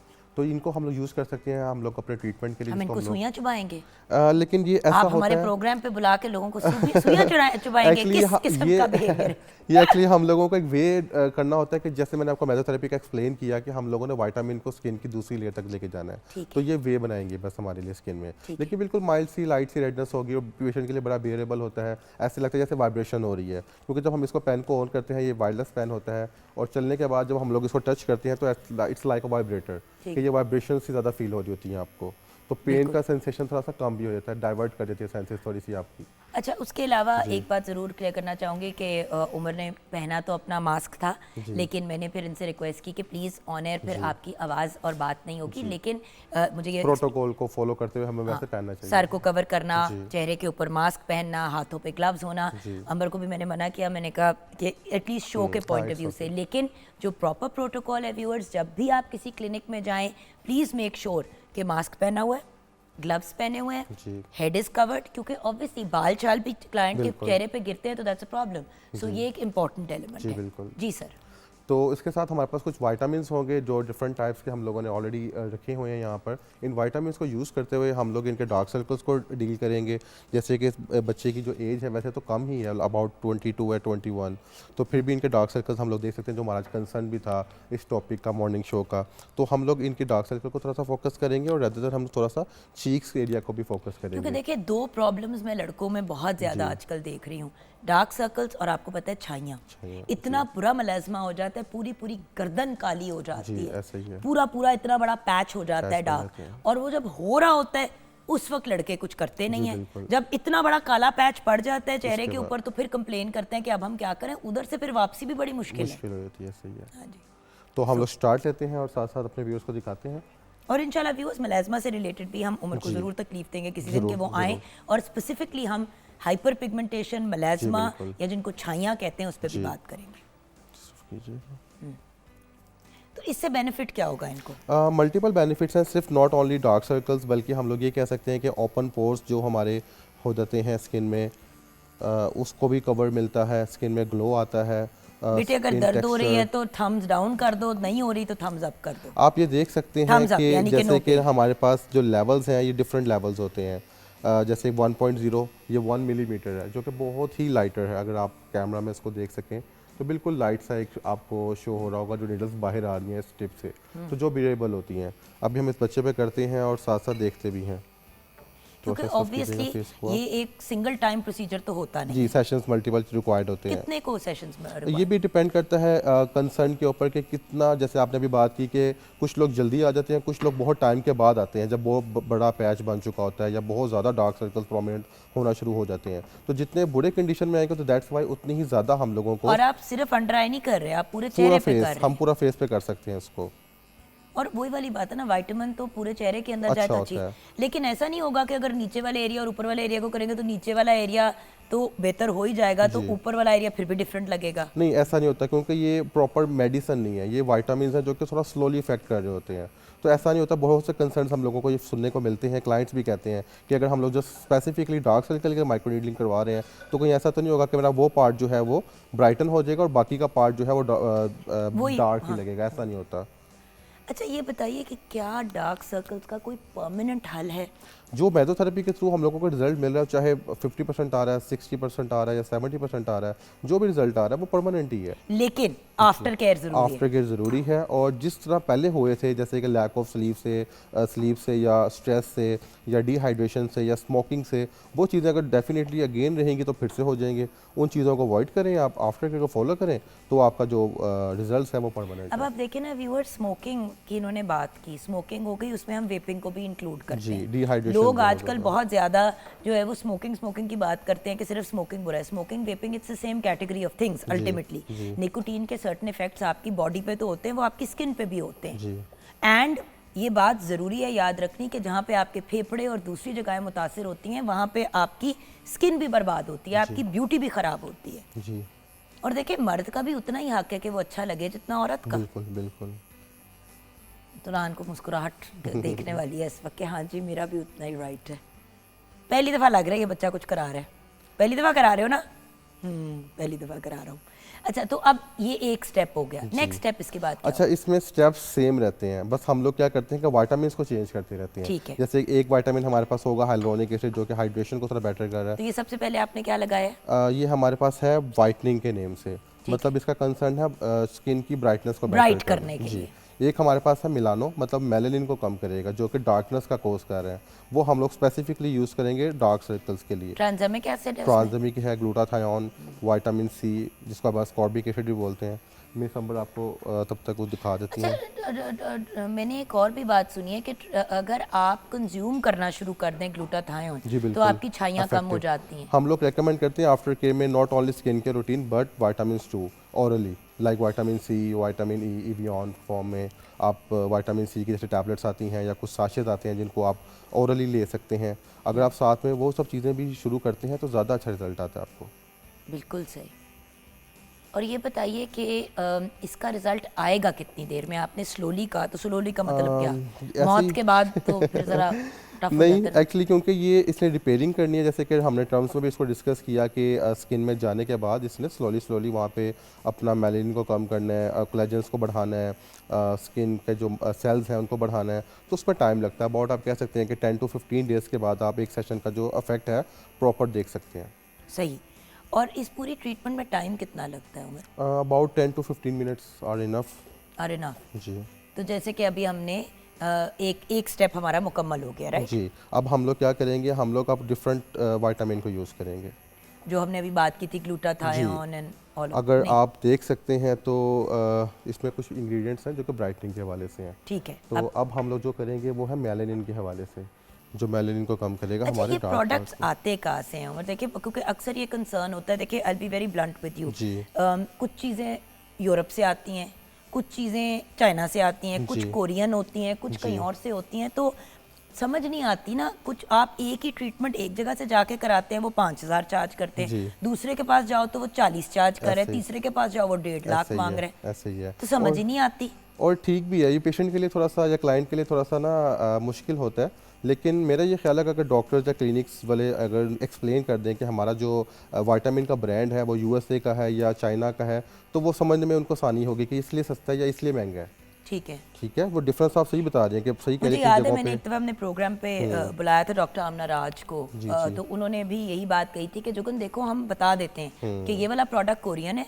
ये वाला प्रोडक्ट जो है वो हमारा यूरोपियन है और ये वाला प्रोडक्ट जो है वो चाइनीज़ है। अब आपकी मर्जी है कि आपने कौन सा, और हम तीनों का ये भी बता देते हैं कि टीयर्स हैं, बेस्ट बेस्ट बेस्ट जो है वो अक्सर यूरोपियन ही होता जी, है, ऐसे ही। कोरियन सेकंड के कैटेगरी में आता है और फिर थर्ड पे आता है जो भी आप इधर। चाइना का आपका लेकिन देखिए एक्सपायर्ड प्रोडक्ट भी तो आजकल लोग यूज़ कर रहे हैं, आपको पता है। एक्सपायर्ड का लेकिन यूज़ करना मैं बोटॉक्स कहूँगा जी 10,000 का करा लें, 10,000 का तो आता नहीं है बोटॉक्स जी, ऐसे ही है। प्रोडक्ट, अनलेस आपने खराब उठाया हुआ या एक्सपायर्ड नहीं, मैं आपको बताता हूँ एक्सपायर्ड उनको प्रॉपर एक मेडिसिन या ड्रग जिसे आप कह सकते हैं वो है, ठीक है, तो वो तो आपको डेथ भी कॉज कर सकता है अल्लाह माफ़ में अगर आपका वो एक्सपायर्ड है तो। मेरे नज़दीक अगर वो कोई सस्ता का लगा रहा है ना, तो एक तो वो चाइना का लगा रहा है, सेकंड वो आपको पूरा नहीं लगा रहा, उसमें यूनिट्स मैटर करते हैं, जिसमें हम विटामिन में हमारे पास एमएल मैटर कर रहा है ना, वॉल्यूम वाइज के कितना एमएल हम लोग यूज़ कर रहे हैं, quantity.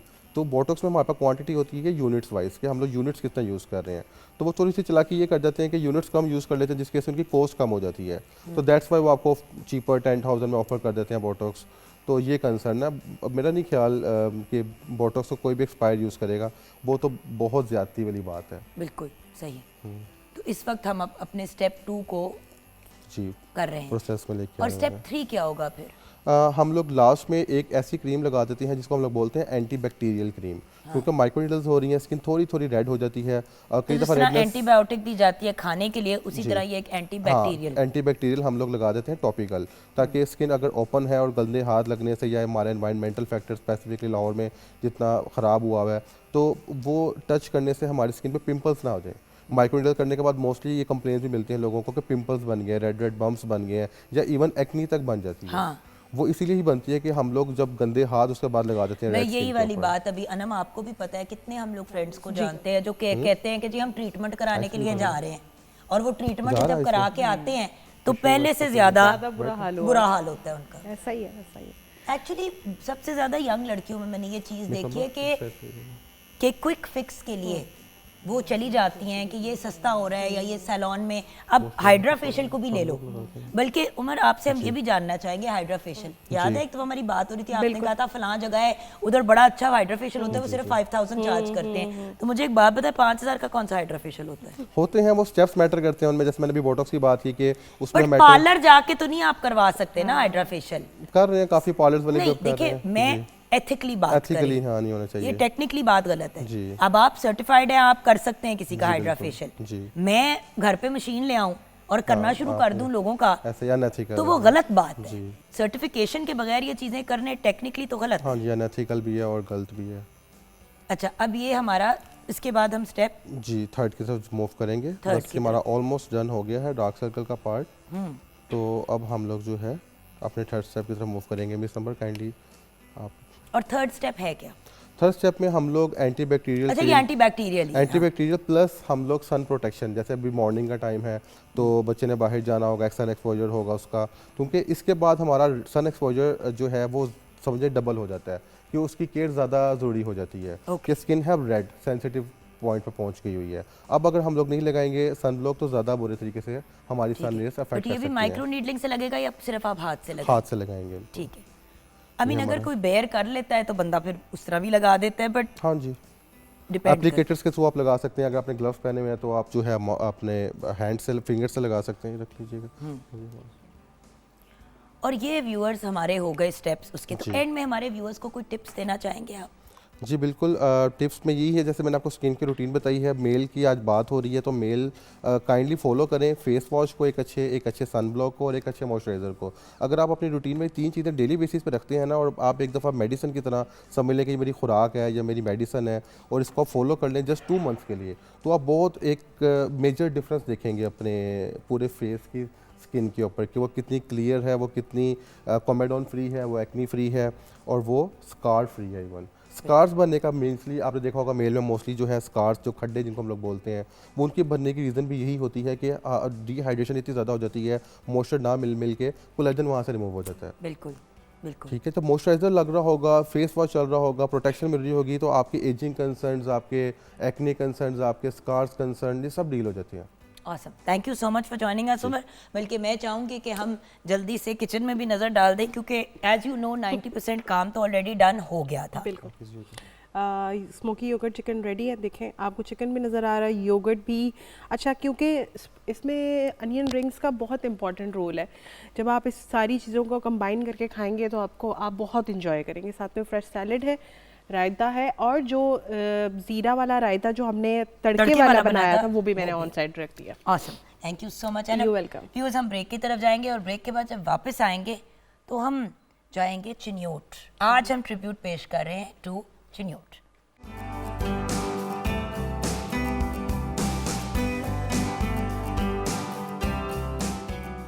Welcome back from the break viewers. आज का हमारा ट्रिब्यूट और टॉपिक चिन्योट है, और चिन्योट को रिप्रेजेंट करने के लिए जो बहुत ही खूबसूरत और प्यारे प्यारे लोग हमारे साथ हैं, आइए उनसे मिलते हैं। सबसे पहले तो अब तो मैं ये कहूँगी कि हमारी फैमिली का हिस्सा, हमारे मॉर्निंग शो की फैमिली का, हमारे पीटीवी की फैमिली का बड़ा अहम हिस्सा मोहम्मद उस्मान ताहिर हमारे साथ हैं। सिविल सर्वेंट हैं, कीनोट स्पीकर हैं, लेकिन आज चिन्योट के रिप्रेजेंटेटिव हैं। अस्सलाम वालेकुम। वालेकुम अस्सलाम। Then we have with us Professor Salim Akhtar साहब, a renowned poet and an educationist. उनसे हम आर्ट एंड कल्चर पे बात करेंगे। अस्सलाम वालेकुम प्रोफेसर साहब। अस्सलाम, thank you. Then we have with us एक बिजनेसमैन, एक एक्सपोर्टर। इनका जो चिन्योट का जो फेमस फर्नीचर इंडस्ट्री है उसको रिप्रेजेंट करने के लिए भी आए हैं और हमें गाइडेंस भी देंगे। और आप चिन्योट चेंबर ऑफ कॉमर्स के मेंबर भी हैं। हमारे साथ हैं फैसल शब्बीर साहब। अस्सलाम वालेकुम। वालेकुम सलाम, thank you. And then we have with us एक बड़ी रिनाउंड और प्यारी पर्सनालिटी जो हैं तो आलम लोहार साहब के शागिर्द और हमारे बहुत ही प्यारे भाई बशीर लोहार साहब। अस्सलाम वालेकुम। वालेकुम सलाम। बहुत ही ब्रिलियंट और बेहतरीन फोक सिंगर। बहुत मेहरबानी, बहुत थैंक यू। और फिर हमारे साथ दो बहुत ही मेहनती और बहुत ही टैलेंटेड लोग हैं। हमारे साथ बेसिकली आए हैं मुन्नवती। मुन्नवती बेसिकली वो लोग होते हैं जो चिन्योट में स्पेशली जो लकड़ी का काम होता है, जो वुड वर्क होता है, उनके जो कारीगर होते हैं। तो हमारे साथ हैं कामरान चांद भाई। अस्सलाम वालेकुम कामरान भाई। और बू अली भी हमारे साथ हैं। अस्सलाम वालेकुम। सो हमारे प्यारे प्यारे भाई भी हमारे साथ हैं। लेकिन शुरू करेंगे हम हिस्ट्री ऑफ चिन्योट से। तो उस्मान भाई, हिस्ट्री ऑफ चिन्योट क्या बताएंगे आप हमें चिन्योट के बारे में? वैसे तो चिन्योट का नाम लेते हैं मुंह में पानी भी आ जाता है क्योंकि खाना भी वहाँ का बड़ा मज़े का है। Culture so rich and so beautiful. Music के पॉइंट ऑफ व्यू से देखें, इंडस्ट्री के पॉइंट ऑफ व्यू से देखें तो एब्सोल्युटली फिनोमिनल। तो सर, हिस्ट्री ऑफ चिन्योट। बिस्मिल्लाहिर्रहमानिर्रहीम। Thank you very much madam once again for inviting me to the show. Chiniot जो हमारा है जी, जैसे बाकी कदीमी जितने शहर हैं कायनात में इस वक्त कुर्रा अर्ज़ के ऊपर, जो पुराने शहर आपको मिलते हैं ना, वो सारे के सारे किसी दरिया या समंदर के किनारे के ऊपर वाक़। अल्लाह कुरान में फरमाता हुआ वजअलना मिनल माइ कुल्ल शैइन हई, हमने हर जानदार चीज़ को पानी से पैदा फरमाया। लिहाजा पुराने ज़माने के जितने बड़े शहर हैं, आप ब्रिस्बेन देख लें, आप पर्थ देख लें, आप सिडनी देख लें, आप कैनबरा देख लें, आप न्यूयॉर्क देख लें, आप साउथ अफ्रीका में चले जाएं, वहाँ पे केप टाउन देख लें, जिद्दा देख लें, आप जितने कोलकाता देख लें, चेन्नई देख लें, ये सारे के सारे पानी के ऊपर। Same is the case with Chiniot. Chiniot एक बहुत बड़ा दरियाए चिनाब, जो 5 दरियाओं में से आप कहते दूसरे नंबर के ऊपर है, इसके ऊपर वाक़ है। फिर जो चिन्योट का दरिया है ये आता है ऊपर कश्मीर से। अब इसकी बड़ी खूबसूरत हिस्ट्री है कि चिन्योट का जो दरियाए चिनाब है, इसका जो नैरोएस्ट पॉइंट है वो चिन्योट में है। यानी दरिया सिंध की अगर हम बात करें ना, डाउन स्ट्रीम जो नैरोएस्ट पॉइंट है वो सक्खर में है। दैट वाज द रीज़न कि ब्रिटिश ने वहाँ से रेलवे क्रॉस करवाई थी, जो क्रॉस करके फिर कोयटा तक जाती है। तो जो चिन्योट के पास नैरोएस्ट पॉइंट है, कश्मीर से ऊपर से जितनी लकड़ी आती थी वो इस, यानी वहाँ से कोई दरख्त गिर रहा है, दरिया तो उस वक्त बहुत अजीम तरीके से बहता था, बहुत ज़्यादा पानी होता था, वो यहाँ से लकड़ी गुजरती थी इस नैरोएस्ट पॉइंट से। वहाँ से फिर ये लकड़ी वहाँ से निकाली जाती थी, और वो क्योंकि इमारती लकड़ी हुआ करती थी, महंगी लकड़ी हुआ करती थी, तो वो फिर जलाने के काम नहीं आई। उसके ऊपर फिर ये वुड वर्क तब से चिन्योट से शुरू है, और इतना पुराना है कि ताजमहल में चिन्योट के कारीगर गए, फिर जो गोल्डन टेम्पल बनाया गया उसके अंदर चनियोट के कारीगर गए, फिर चनियोट के कारीगरों ने ताजिए में एक बहुत बड़ा नाम कमाया, यानी पूरे पाकिस्तान में बल्कि बाहर भी जो ताजिया बन के जाता है वो चनियोटी ताजिया आज भी मशहूर है। जैसे मुनफ्ती हमारे साथ आए हुए हैं, तो ये जो हैंड का काम है ना फर्नीचर इंडस्ट्री में, वो चनियोट की पैदावार है। और फिर चनियोट ने इसमें इस लेवल पे नाम कमाया है कि अब पूरी दुनिया में जो वुडन फर्नीचर हैंड कार्व जाता है ना वो चनियोट के बारे में कहा जाता है कि 326 कबले में से। अच्छा, इसका नाम बड़ा प्यारा है चनियोट। तो मतलब क्या है? इसके दो रीजन है पीछे इस नाम के। पहली रीजन ये कहा जाती है कि वो अगर आप उसको देखेंगे भी सही नज़ारे, एडिटर उसको एडिट करके लगाएगा, जो चनियोट की पहाड़ियां हैं ना जी, कहा जाता है इसके पीछे से चांद निकलता था, दरियाए चनाब में पानी होता था, उस पानी में चांद का अक्स पड़ता था, तो लोग कहते थे चन ओट, चांद की ओट में जो शहर है वो चनियोट। क्या बात है, ब्यूटीफुल। ये इसका पहला नाम। How romantic, how romantic it is, how romantic, still it is. लेकिन रोमांस की बात हम यहाँ पे करेंगे प्रोफेसर साहब से। हाँ जी। फिर दूसरी जो रीजन है वो कहा जाता है कि 326 कबले मसीह में चंद्रगुप्त मौर्य की जो रानी थी, रानी चंदन, वो यहाँ शिकार खेलने आया करती थी। उसको ये इलाका पसंद आया, ये पहाड़ पसंद आया, नीचे बहता दरिया पसंद आया और ये एरिया, इसका जंगल पसंद आया, तो उसने यहाँ एक सराय बनवाई ताकि मैं जब आऊँ तो यहाँ रहा करूँ। लक्ष्मी नारायण कहते हैं चनियोट की तारीख की किताब के अंदर कि वो भेस बदल के आया करती थी, और मैंने सोचा, मैंने कहा खैर उसको भेस बदलने की ज़रूरत नहीं, रानी थी, तो उसने यहाँ सराय बनवाई। तो जो सराय थी उसको कहा जाता था योट उस वक्त की लैंग्वेज में। तो चंदन उसका नाम था, योट सराय बन गई, तो चंदन योट, चंदन के रहने की जगह, वहां से चलता चलता फिर चंदन योट से ये चनियोट बन गया एट द एंड। जैसे मैं जुगनू से जुगन बन गई। लेकिन खैर ये बड़े बड़े लोग हैं, हम तो एवं टाइप लोग हैं। सो आगे बढ़ते हैं प्रोफेसर साहब, आपसे हम जानना चाहेंगे आर्ट एंड कल्चर के बारे में, क्योंकि चनियोट का कल्चर और आर्ट बहुत रिच है। आप जैसे बड़े पढ़े लिखे लोग भी वहाँ से मतलब आते हैं, तो मुझे बताएं कि उसके आर्ट एंड कल्चर के बारे में हमें क्या गाइडेंस दें। Thank you so much. First of all, let me pay a heartfelt gratitude to you for inviting me in your August program. जिस तरह सर जो है वो तारीख जो है वो बता रहे थे, मैं जो इसका एक कल्चरल एस्पेक्ट है जो सबसे ज़्यादा फैसिनेटिंग है, जो मैं ऑब्ज़र्व करता हूँ, वैसे तो और भी बहुत से शहर हैं, जो इसका सबसे ज़्यादा इंचेंटिंग एस्पेक्ट है वो इसकी कनेक्टिविटी है। अगर आप हमारे शहर में आएँ, छोटा सा शहर है और लोगों की जुड़त आपस में जो है वो बहुत मजबूत है। वो जो हमें बड़े शहरों में एक सेंस ऑफ एलियनेशन भाई, साथ वाले घर में कौन रह रहा है ये नहीं पता आपको। वो जो हम कह रहे हैं कि ग्लोबलाइज्ड वर्ल्ड है, हमें ये तो पता है कि यूरोप में क्या हो रहा है, ट्रम्प क्या कर रहा है, लेकिन हमें, जिस तरह आप कह रही हैं कि हमें नहीं पता कि what is going on in your neighbouring home. So this is the tragedy of this modernity. तो अभी बहरहाल बहुत हद तक हम इस मॉडर्निटी से जो है वो सेफ हैं, दूर हैं, कि लोग एक दूसरे को जानते हैं, मोहल्ले जो हैं वो एक दूसरे को जानते हैं, वो एक दूसरे की जो खुशी गमी है उसमें बराबर जो है वो शरीक होते हैं। तो वो जो कहा था ख्वाजा गुलाम फरीद ने कि क्या हाल सुनावा दिल दा, कोई महरम राज ना मिलदा, वो हमारे पास अभी तक जो है इस तसव्वुर ने इंट्रूजन जो है वो नहीं किया, जो हमें बाकी बड़े शहरों में नज़र आता है। मतलब मुझे याद आ रहा, तौफीक रफ़त साहब हमारे पाकिस्तान के सबसे पहले अंग्रेज़ी के शायर हैं, तो कराची के बारे में उनकी जो ऑब्जर्वेशन है, तो उन्होंने कहा था कि बिल्डिंग्स के बारे में कि they are growing taller and taller but man smaller and smaller. बिल्कुल।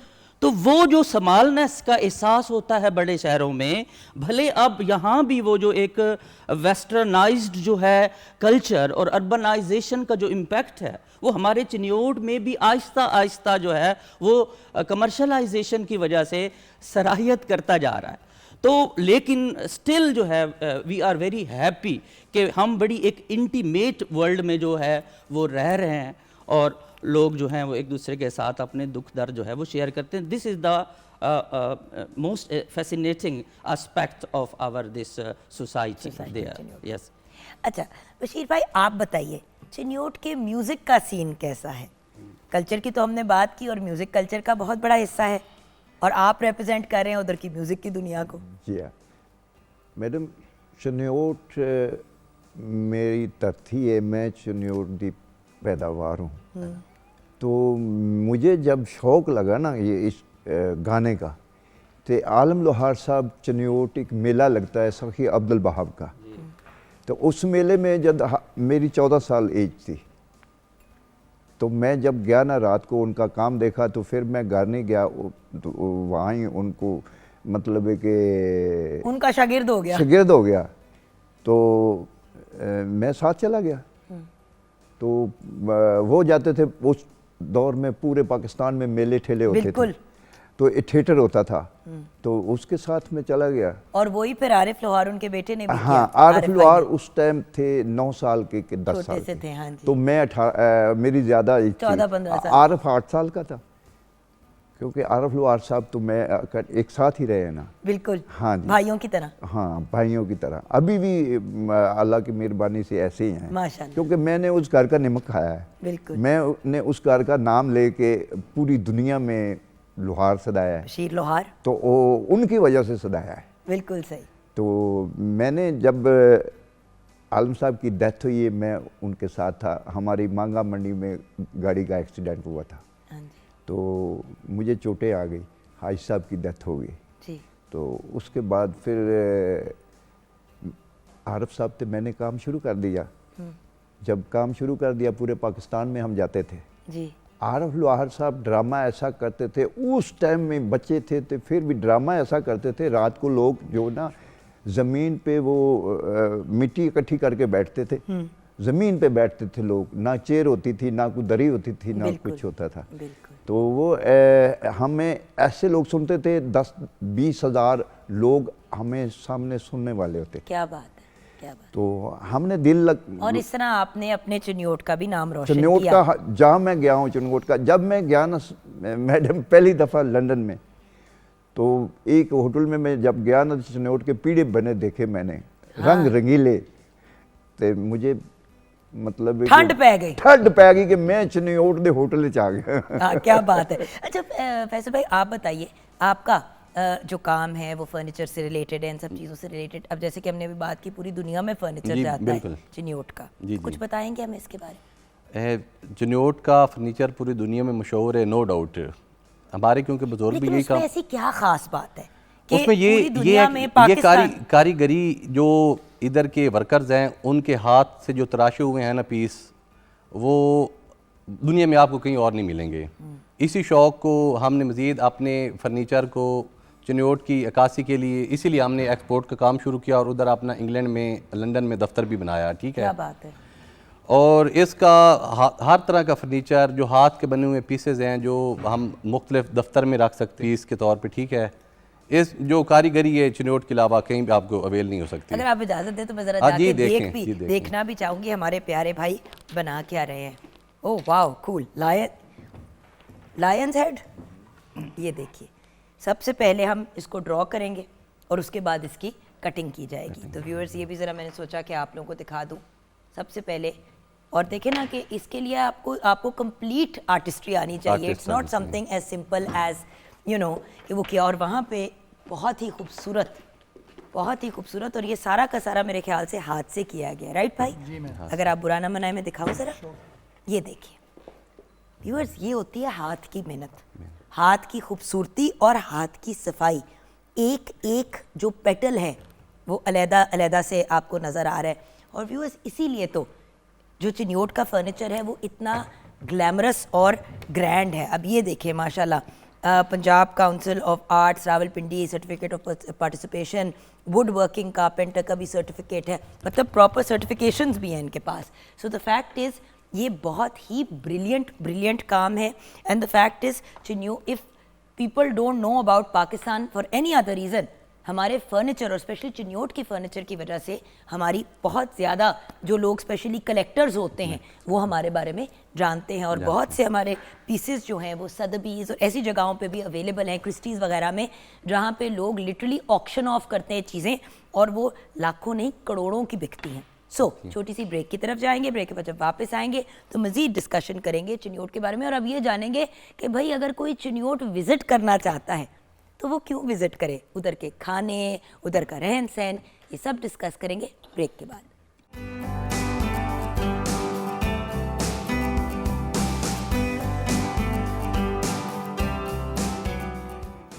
Welcome back from the break viewers. आप जानते हैं कि हम चिन्योट की बात कर रहे हैं, खूबसूरत प्यारे मीठे चिन्योट की। और हमारे साथ हैं मोहम्मद उस्मान ताहिर। वैसे तो जब उस्मान भाई होते हैं, अल्लाह की कसम मुझे ज़रूरत ही नहीं पड़ती होस्टिंग की, और जब आपसे कहीं गुना बेहतर होस्ट, आपसे कहीं गुना बेहतर स्पीकर हो, तो वैसे ही दिल खुश हो जाता है और इंसान को सीखने का मौका भी मिलता है। Then someone who is very very culturally sound, art and culture के पॉइंट ऑफ व्यू से खुद एक एजुकेशनिस्ट भी हैं, पोइट भी हैं, professor Salim Akhtar is here to represent Chiniot. Then we have with us Faisal Shabbir. आप बहुत काम कर रहे हैं चिन्योट का नाम पाकिस्तान का नाम रोशन करने के लिए, पाकिस्तान में भी और पाकिस्तान से बाहर भी। एंड देन बशीर लोहार, जिन्होंने पूरी दुनिया में पाकिस्तान को रिप्रेजेंट किया एंड ऑफ कोर्स चिन्योट का नाम भी रोशन किया। देन हमारे साथ दो ब्रिलियंट कारीगर, दो ब्रिलियंट पर्सनालिटीज़ जो हाथ से काम करते हैं, और वो कहते हैं ना, हाथ से कमाई हुई रोज़ी की अपनी ही एक महक होती है और अपनी ही एक चाम होती है। हमारे साथ कामरान चांद भाई और बू अली भाई हैं। सो अब हम बढ़ते हैं वापस आपकी तरफ उस्मान भाई। चिन्योट कोई क्यों आए? चिन्योट इसलिए आए कि जो चिन्योट में जो चीज़ें हैं ना जी, मतलब आपकी अपील के अलावा? हाँ आपका तो वहीं से कुछ है ना collection. Thank you very much.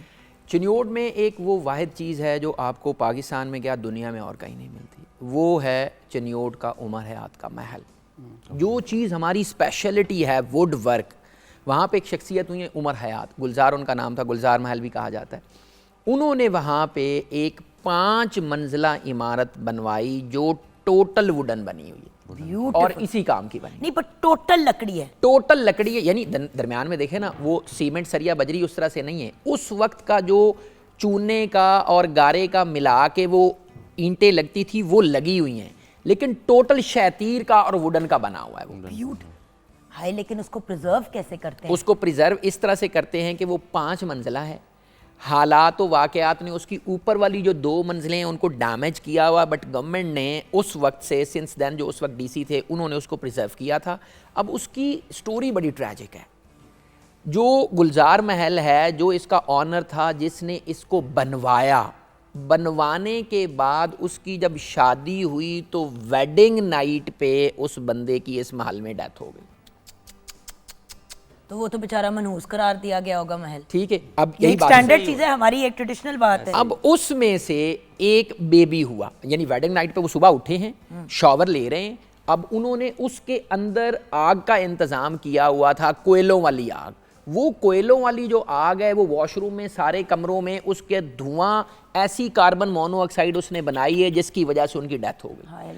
उससे जो बेटा हुआ है वो जब जवान हुआ है, उसकी भी शादी हुई है और वो भी इसी महल में पहली रात उसकी भी डेथ हो गई।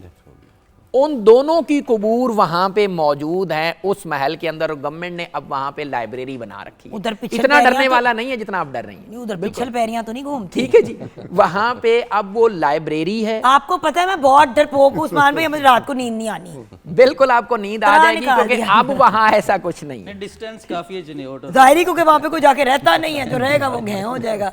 ठीक है, आप एक दफा देखें किताबें तो आप एक दफा देखें तो सही मालूम। नहीं हम आते नहीं, हैं मैं देखूंगी और फिर मैं चली अंदर ना जाओ। जाऊंगी, शाम नहीं होने दूंगी। नहीं नहीं, चले जाना।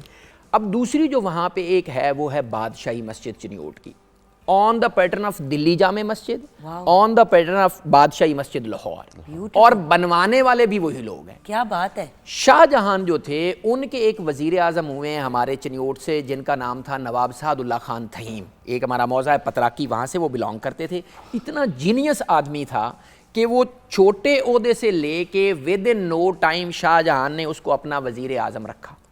वो 16 साल उसका वजीर आजम रहा है टिल हिज डेथ। उसने जो दिल्ली जामे मस्जिद थी वो अपनी ज़ेरे निगरानी बनवाई, और जो बादशाही मस्जिद चिन्योट है, अब जो लाहौर की मस्जिद है आपको पता है इसका पत्थर बाहर से आया था, लाल पत्थर यहाँ पे इस्तेमाल हुआ है, लेकिन चिन्योट में इटसेल्फ जो पहाड़ियाँ थी उन्हीं का पत्थर काट के पूरा पिलर 1 पीस है पत्थर का। चिन्योट में जितना काम वुड का होता है ना जी, वो 1 पीस में करते मोस्टली 90% ऑफ द टाइम। तो 1 पीस है पूरा पिलर, पूरा शतीर जो है, अंदर जो शतीर है वो 1 पीस है, और टोटल वो मस्जिद जो है वो मेरे घर में एक बेड है जी, इसी तरह चिन्योट का बना हुआ है। मैं आपको बता नहीं सकती हूँ, वो मेरी मोस्ट प्राइज पोजेशन है, वो मेरी सबसे महंगा पीस ऑफ फर्नीचर है। क्यों? क्योंकि उसके जो लंबे लंबे वो हैं पिलर्स pillars हैं हैं। चारों, Yes, वो चारों पूरी दरख्त से बने हुए हैं, यस वन पीस एक एक पीस से। वन पीस बिल्कुल।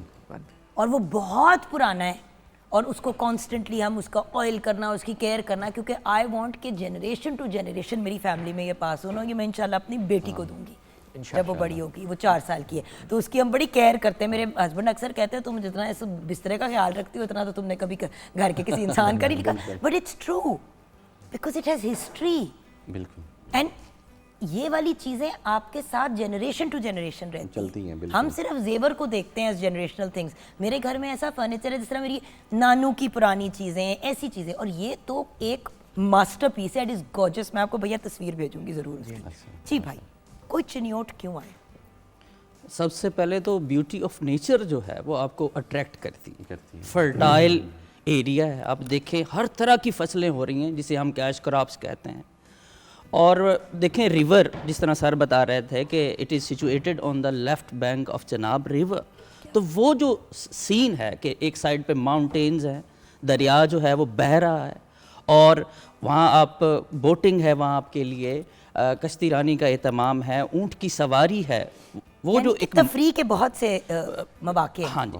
और दूसरा मैं ये कहना चाह रहा था कि अब ये बात हो रही थी फर्नीचर के हवाले से, और इस पे काविंग पे आप कह रही थी कि ये उनकी स्टोरीज हैं के हाथ की हुनरमंदी है। मैं तो ये कहता हूँ कि ये पोइट्री है, वुड वर्क, जिसमें हमारे आर्टिस्ट अपनी एक सोल जो है उसके अंदर लकड़ी में मुंतकिल कर रहे हैं, और देखिए कि उसको कितना एक खूबसूरत जो है वो आर्ट में जो है वो चेंज जो है वो कर रहे हैं। पोइट्री की बात करें तो अपना कुछ लिखा सुना देंगे तो हम सबका दिल खुश हो जाएगा। ये जो अंगूठियाँ तूने पहन रखी हैं, ये जो अंगूठियाँ तूने पहन रखी हैं, सुनार ने घड़ी हैं। These are our working classes and workers. बिल्कुल। ये जो अंगूठियाँ तूने पहन रखी हैं, सुनार ने घड़ी हैं। पाँव में तेरे जो चमड़े के जूते हैं, इन्हें मोची ने सिया है। पाँव में तेरे जो चमड़े के जूते हैं, इन्हें मोची ने सिया है। पगड़ी को तेरे जुलाहे ने बुना, पगड़ी को तेरे जुलाहे ने बुना, और रंगरेज ने रंगा है। तू इन पर इतराता है। Now I am addressing feudal Lord. तू इन पर इतराता है, सुनार, मोची, जुलाहे और रंगरेज को अपनी जागीर समझता है। तू इन पर इतराता है, सुनार, मोची, जुलाहे और रंगरेज को अपनी जागीर समझता है। तेरा ये वजूद उनके हुनर से चमक उठा है। वाह। तेरा ये वजूद उनके हुनर से चमक उठा है, मगर अजब है कि तू इसी हुनर का मजाक उड़ाता है। मगर अजब है कि तू इसी हुनर का मजाक उड़ाता है और हुनरमंदों को रजील गर्दानता है, और बावजूद इसके इतराता है कि तेरे पास तेरे बुजुर्गों की तरह ही तेरा अपना कुछ नहीं। वाह वाह वाह क्या कहने, वाह, क्या कहने। Beautiful sir. हाँ, तो ये सोसाइटी जो रन कर रहे हैं वो ये लोग हैं। 100%। एग्जैक्टली।